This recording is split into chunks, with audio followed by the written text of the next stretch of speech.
everyone. Welcome, welcome. How are you today? Welcome, everyone. I hope everybody's doing good. Please just take a couple minutes. We'll let everybody join today. It's going to be a fun day. All I want to talk about, not all I want to talk about, but what I want to talk about today is doll making. And it's something I'm so excited and passionate about. And so I can't wait to share more about doll making with you. But before we really get going, let's let everybody come in and find us.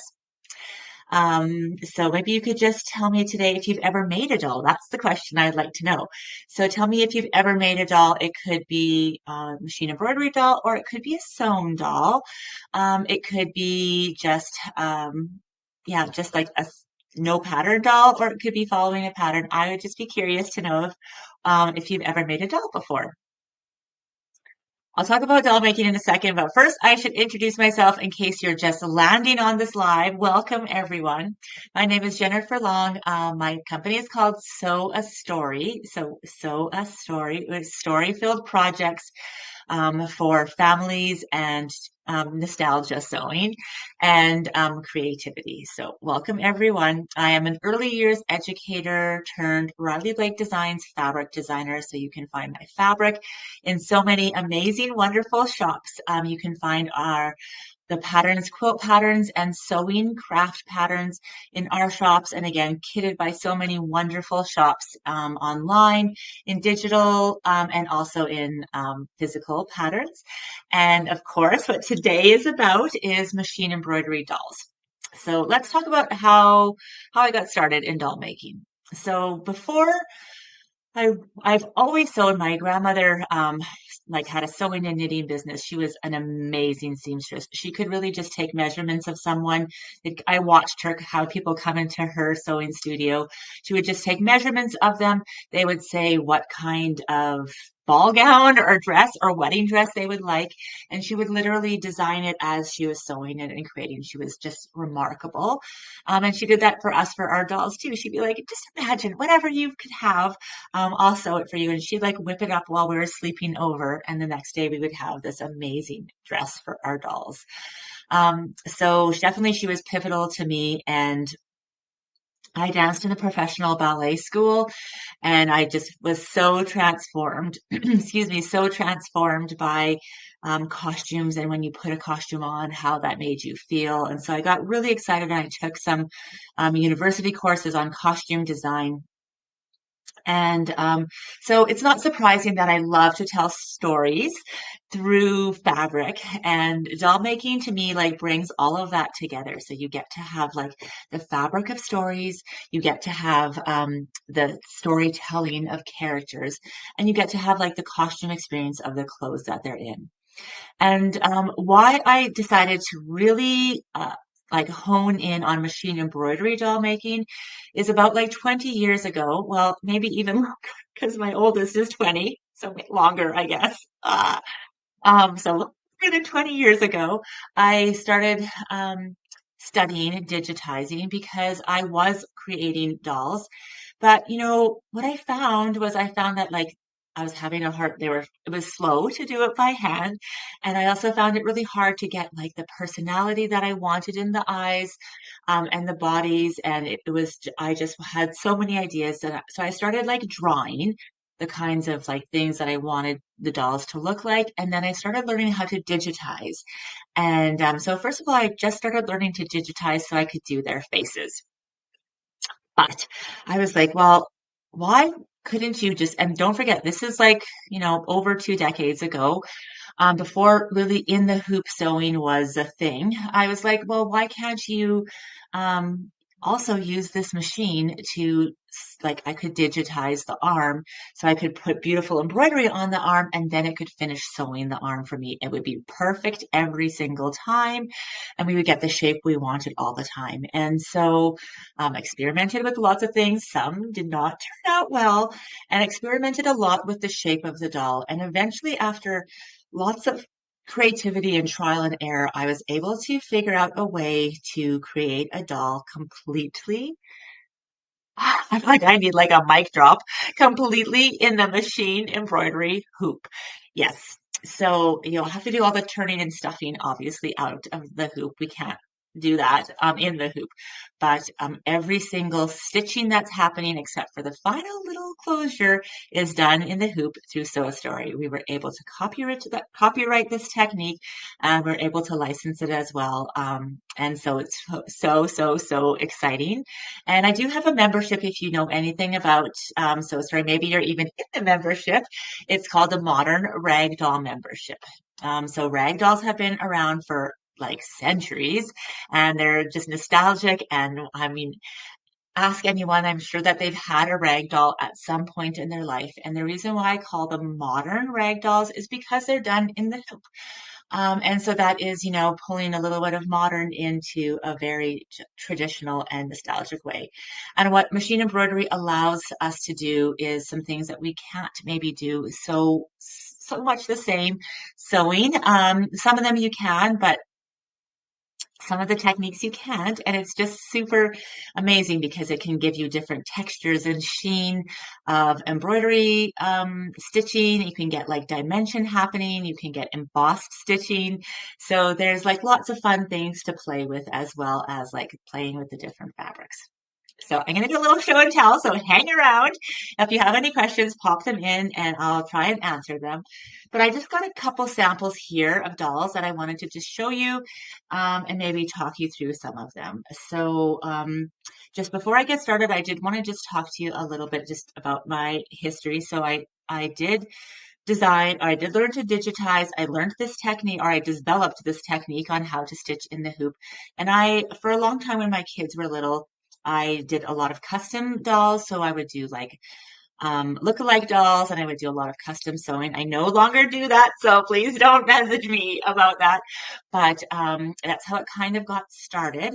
And I ended up doing um, more production of dolls for authors and for schools and for other events. And then I even was able to do manufacturing of dolls overseas, which was an amazing experience with a company that had a children's brand for empowering our youngest trailblazers. It was just amazing. So that's where the whole doll journey has come from. And now, as a Riley Blake fabric designer, I love to use my fabrics and bring them to life. So, bring the characters and the stories to life through doll making. So, I'm going to show you two that you might have seen before. We have Little Red Riding Hood and the Wolf. So, this is inside a 6x10 hoop. So, if you know anything about embroidery machines, they come in different hoop sizes. So, or the different hoops for like an embroidery machine. There's a 5x7 hoop, a 6x10, 8x12 on larger, and some smaller, like 4x4. So the dolls, I figured out a way to do them in the three most popular sizes, which is 5x7. So if you have a 5x7 hoop, you can make a 14-inch Sew a Story doll. If you have a 6x10 hoop, you can make this size, a 16-inch doll. And if you have an 8x12 hoop, you can make an 18-inch rag doll, you guys. How amazing is that? And so, yes, these are done totally in the hoop. You know that their shapes and their arms are done like perfection. I'm going to show you her beautiful face. Oh, you need to pull your bonnet back. Little Red. There you go. You can see all the detail on her upper body, on her apron. Look at her gorgeous shoes. That's all thread, everyone. So beautiful. We've got the wolf here. You can see the cover stitch on him is like a little bit of fur texture. He's got paws. He even has black and fur around both sides of his arms. Look at his little feet. And of course, paws on the back. So, it doesn't have to be just on one side. You can really do it on both sides, which makes them really come to life. I do all kinds of like animal dolls and people dolls because it helps tell the story. Here's a couple animal dolls. This is just a nice little cute bear, and he's actually like a little memory bear. He has a little heart here, and you can put fabric from your child's sleeper on it, maybe, or maybe like a grandpa's sleeper or something like that for this little bear doll. And I just recently had this one here. So this is a ramdon, super innovative. I wanted to bring him to show you because of how these horns are done. The horns are done in the hoop, and even though they look like they are wider than the face, they're actually able to assemble in the hoop as well. So much details like little textures of fur on the legs and so many cute things, little tails, all of that. All right, we have some other dolls that are just in progress. So this is what the doll looks before it's stuffed. And we have lots of tons of detail. Maybe I won't show you absolutely everything. These ones are coming, but there's just like lots of fun things, boys and girls. So lots of cuteness that's coming there. So fun. And a fabric collection that I have been dreaming of called the Nutcracker Tradition or Nutcracker Tradition. Of course, has to have, who should I show you first? I don't know. They're so good. It actually has a set of 5 machine embroidery dolls and it has a Nutcracker with so much amazing detail. Like, look at the boots, look at the jacket, look at the face, the hair, even the back of the hair, everyone. This is just so adorable. Now, you don't have to be a child to love dolls. My children are, some of them are adults already, and I love to have dolls sitting on my shelf. And I just love the whimsy and the story of telling of dolls. And I also love that I get to use lots of fabrics, but not necessarily huge pieces of fabrics. So this is the Nutcracker doll. That is a first sneak peek. And then here we go. Also in that collection is the Mouse King. Oh, isn't that stunning? Now, this is what I was talking about completely in the hoop. And here's a tail that is like thread. Look at these boots, you guys. Look at all of the detail on him here and that hat. It's just amazing. So look at this pair. Oh my goodness, so fun. So I'd love to hear more about if you love machine embroidery, if you love doll making. We do have the membership. It has been growing and putting energy into really building a community. And we really want to have a growing, strong community of doll makers for telling stories and all of the other fun. So you can head over to story.com and look under memberships for modern ragdoll. Even if you're new to machine embroidery, these patterns really you can do it. They are start and stop.